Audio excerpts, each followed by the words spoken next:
Bonsoir à tous, bienvenue dans votre émission La Réunion Léla. On espère que vous êtes en meilleure santé, en tout cas que moi, vu le froid et le mal de gorge que j'ai. On va quand même essayer de tenir, on va nous feuilleter, non pas des livres, mais des chiffres et parler d'écologie. C'est dans Cosmo Réunionnais.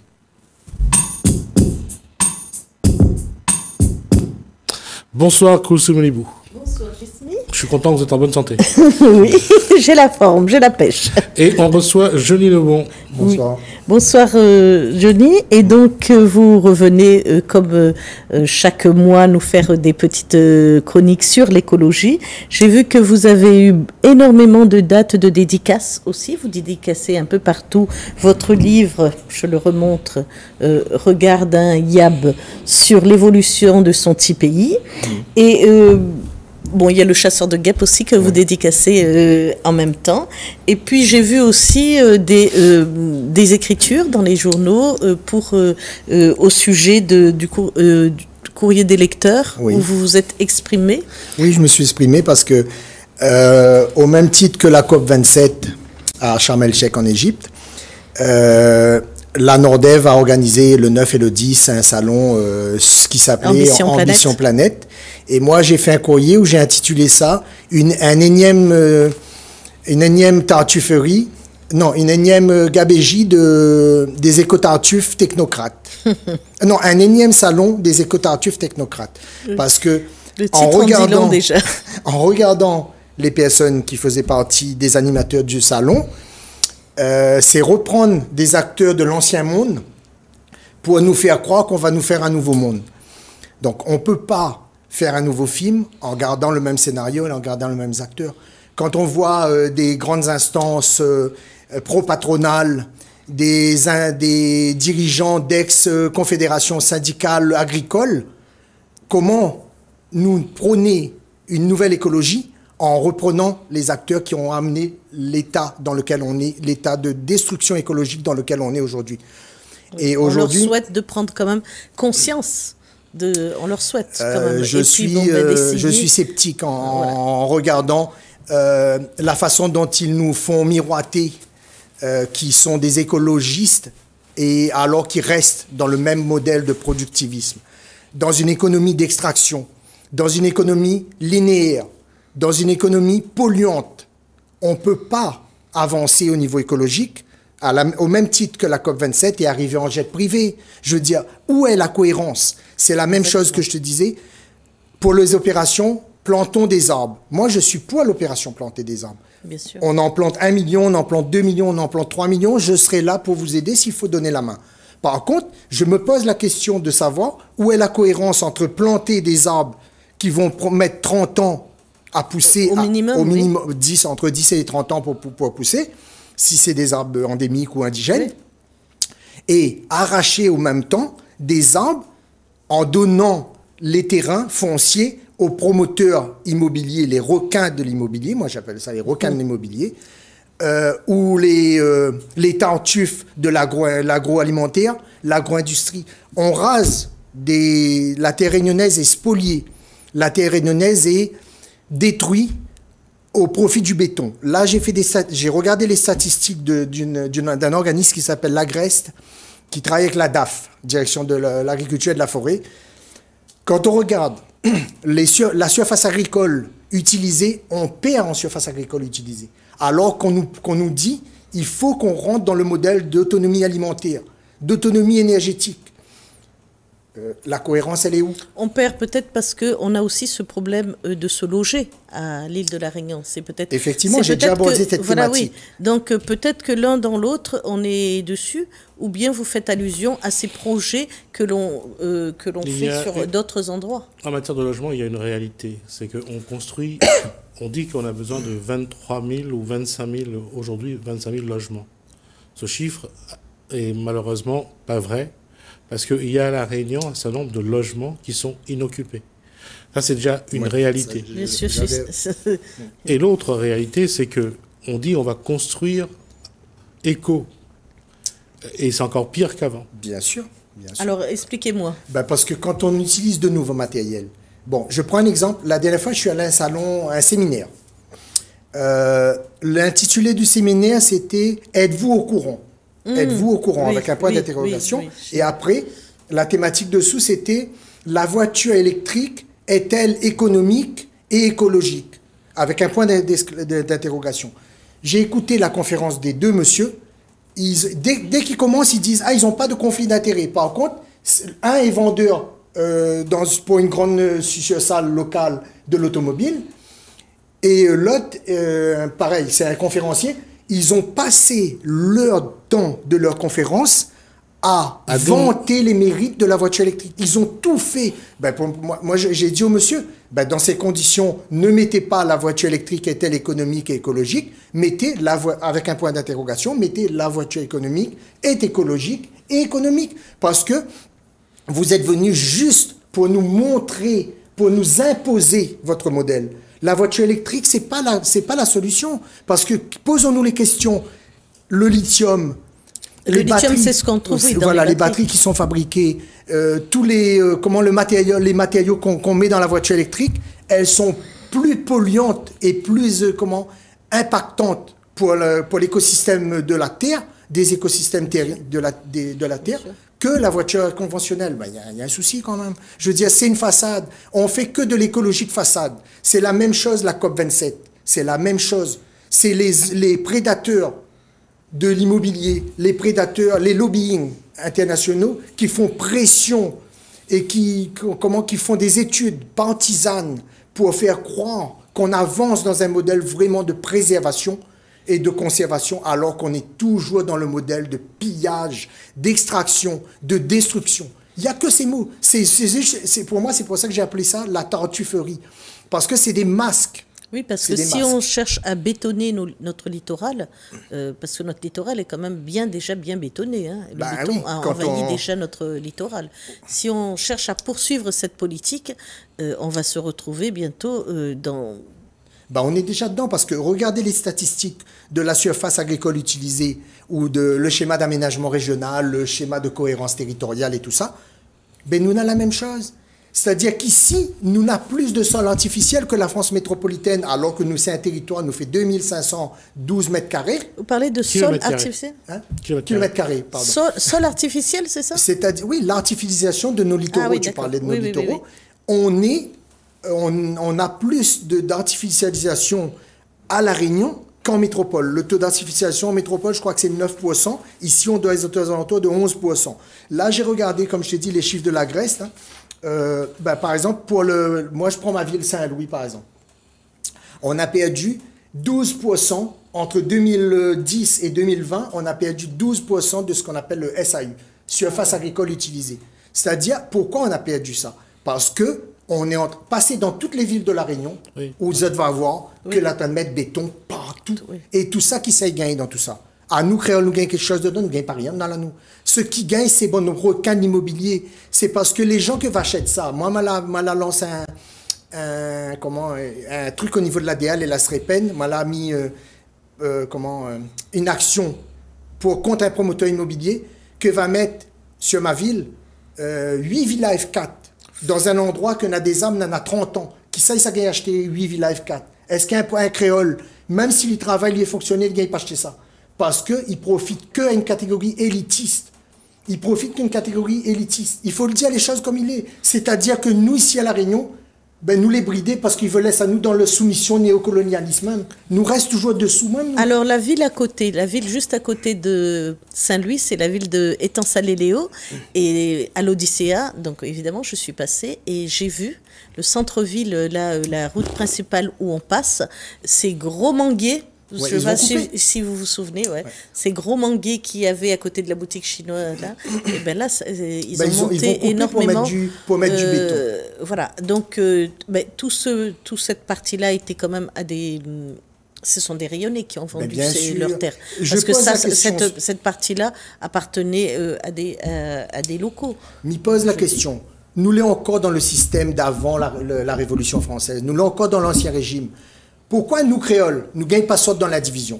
Pourquoi nous ne gagnons pas acheter notre parcelle que nos parents la laissent pour nous? Et bon promoteur immobilier, quand il arrive, tout de suite, tu gagnes la parcelle, tu vas mettre béton tout de suite dessus. Après, et comment il se passe la vente là? Comment il se passe L'appel d'offres. L'appel d'offres n'a point de sous de table. Franchement, me dit, si quelqu'un met de la main là-dedans, là, Nana peut jouer dans là, franchement.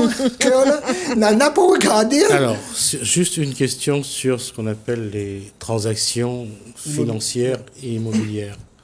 La question, c'est, encore une fois, c'est celui, on dit toujours que c'est le corrupteur qui est le premier responsable.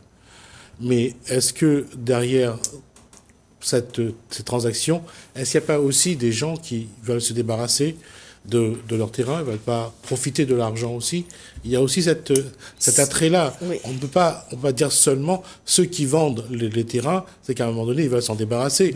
Ils ont reçu le terrain de leurs parents ou de leurs grands-parents, ils ont un héritage dont ils veulent s'en débarrasser. Ils ne veulent pas construire, ils ne veulent pas faire de l'agriculture, ils veulent juste avoir un peu d'argent et vivre au mieux.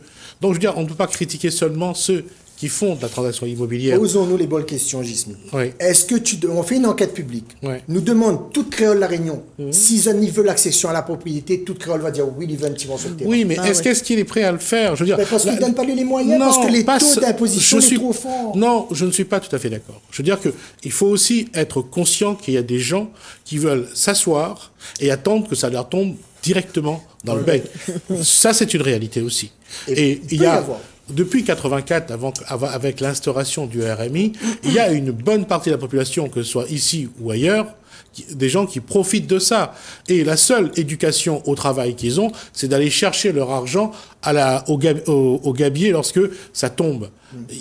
Il faut aussi reconnaître qu'il y a des gens qui ne veulent plus faire l'effort, qui ne veulent plus travailler. Probablement, mais c'est pas une généralité, hein, pour mon avis. À mon avis, ça, c'est des cas isolés. Par exemple, nous regardons le schéma d'aménagement régional et le SCOT.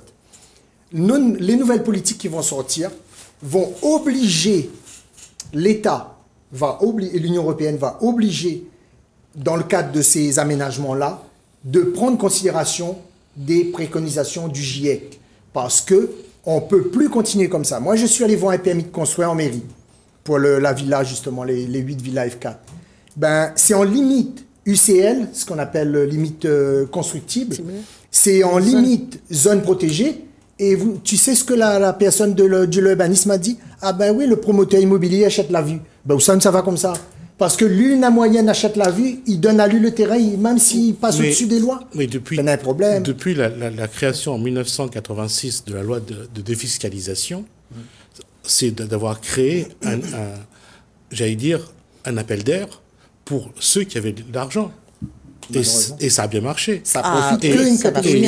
Et mieux que ça encore, on vient de proroger cette loi de 10 ans. C'est ça. C'est une volonté politique de nous faire en sorte que les lobbying, les prédateurs, ils restent dans ce modèle. C'est la même chose pour le CDPNAF. Et le problème, c'est que quand on regarde au départ, il y avait quand même des Réunionnais qui avaient de l'argent, qui sont entrés là-dedans, qui ont commencé à faire des affaires, et ils ont fait de belles affaires, ils ont gagné beaucoup d'argent, et après, ils ont laissé le terrain. Et ça, c'est quelque chose, entre hommes d'affaires, chacun se passe le gâteau, et chacun ajoute dessus la marge dont il a besoin, et ça tourne. Oui, ils se partagent le gâteau entre eux. C'est comme disait Ken Tifalo, non, c'est un chanteur Tifaloja, je sais plus quoi. Ken, c'est un chanteur africain. Il disait ils se sont partagés le monde. Oui. C'est la même chose. C'est-à-dire ici la terre réunionnaise et puis créole, c'est banal partage pour nous. Nous récupérons les miettes, nous. Nous l'avons encore dans le système néocolonialiste.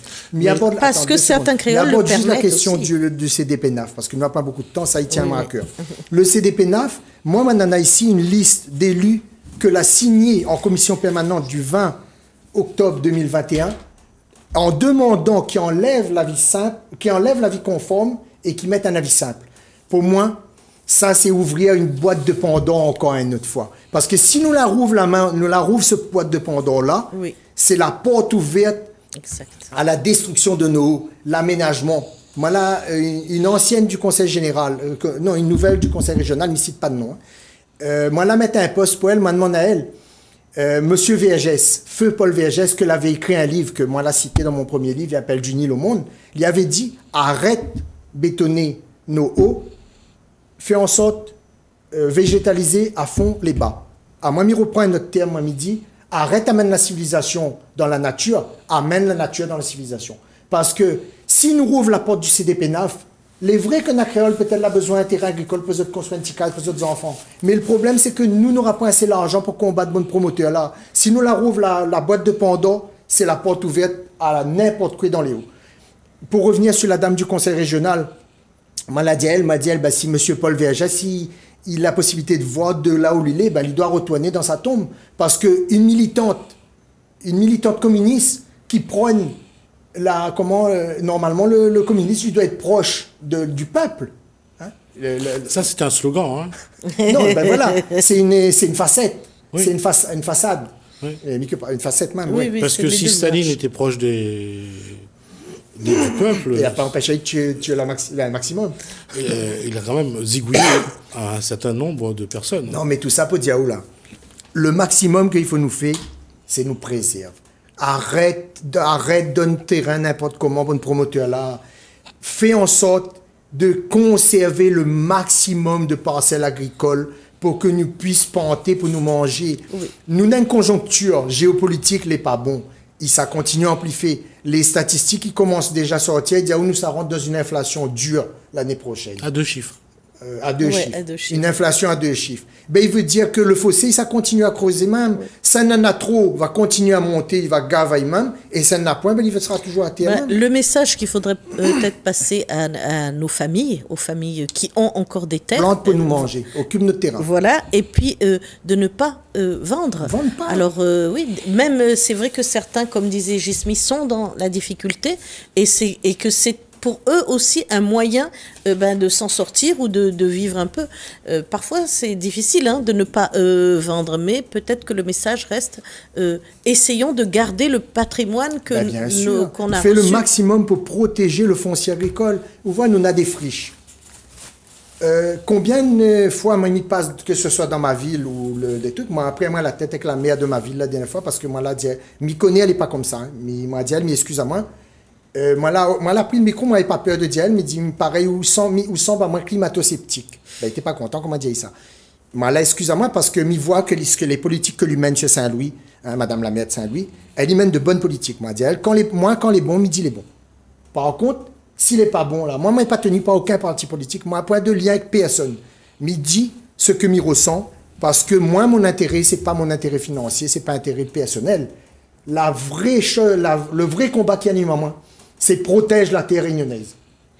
C'est faire en sorte que demain matin, nos bons enfants, ils ne reprochent pas nous notre immobilisme, nous regardons notre zombie. Parce que nous, notre terrain, nous vendons promoteur immobilier. Moi, je connais le monde créole. Il avait un petit morceau de terrain. Il a vendu son terrain pour y aller dans un petit cage d'oiseaux. Vous savez, la cohérence, on vend notre terrain, on a un terrain que papa ou maman donne à où. Vivant pour aller habiter dans l'immeuble. Je vais quand même juste répondre à ça. Il y a aussi, en fin d'année, la taxe foncière qui tombe. Il y a ceux qui sont au RMI et au RSA qui n'ont pas les moyens de payer cette... je te disais, c'est exactement ce que tu viens de dire. Taxe foncière. C'est dur. Le problème que tu as soulevé là, c'est exactement ça. Ça veut dire qu'on est encore dans la France de l'Ancien Régime. Tu sais, juste pour faire un testament authentique, un notaire, que je ne cite pas de nom, moi, je dis ce que je pense, mais je diffame personne.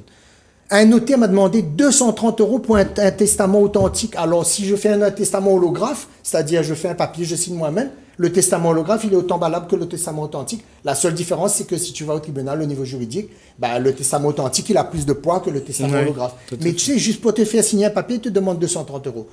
Pour faire un bornage de terrain, un arpenteur, il te demande entre 3 et 4 000 €. Franchement, comment tu veux que le mec qui est au RSA, ou le mec qui est ancien RMI, ou qui touche le SMIC, comme la majorité des créoles à La Réunion, parce qu'on est quand même une population dont je fais partie pauvre, ou moyenne, classe moyenne, comment tu veux que nous peut avoir l'accession à la propriété, alors qu'ils gardent à nous des modèles de l'ancien régime, c'est-à-dire que pourquoi la Révolution française? Parce qu'elle avait le tiers-État, l'Église et le peuple.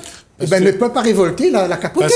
Ça va arriver bientôt. Un jour ou l'autre va arriver. Il y a eu la Révolution française à ce moment-là parce que le peuple avait faim. Oui. Nous n'avons pas faim, nous. Et demain matin, s'il y a l'inflation, qu'on y manger encore, s'il n'y a pas planté, il n'y a pas planté pour manger.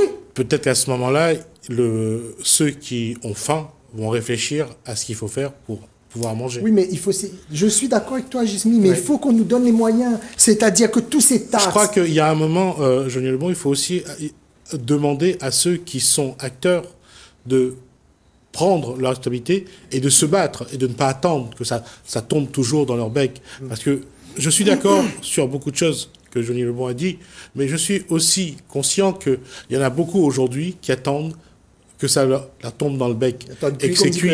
Oui. Exactement. Ça, c'est une réalité également. Donc, si quelqu'un veut se battre, comme l'a dit, il ne suffit pas d'être dans le commando ou de faire un art martial.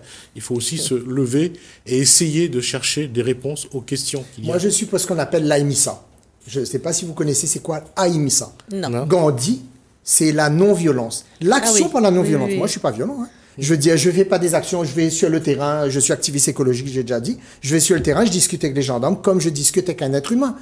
Tu vois? Parce que, on va juste dire que les gendarmes sont aussi des êtres humains. Bien sûr. Voilà, on est tous sur le même bateau. Tu vois, là, non, ben, j'attaque pas les... Parce que j'aimerais pas me retrouver. Non, moi aussi, moi non plus, j'attaque pas les gendarmes. Non, c'est important. Moi, je respecte tout le monde à condition qu'on nous respecte. C'est-à-dire que, tu sais, moi, mon adage, c'est la terre n'appartient pas à l'être humain. Nous appartenons à la terre. Oui, ça c'est un proverbe Maasai. Oui. On dit toujours que, et ça appartient quand même à l'être humain, c'est que on n'hérite pas de la terre de nos parents. On la lègue à nos enfants. On emprunte la terre de nos enfants. C'est un proverbe Maasai.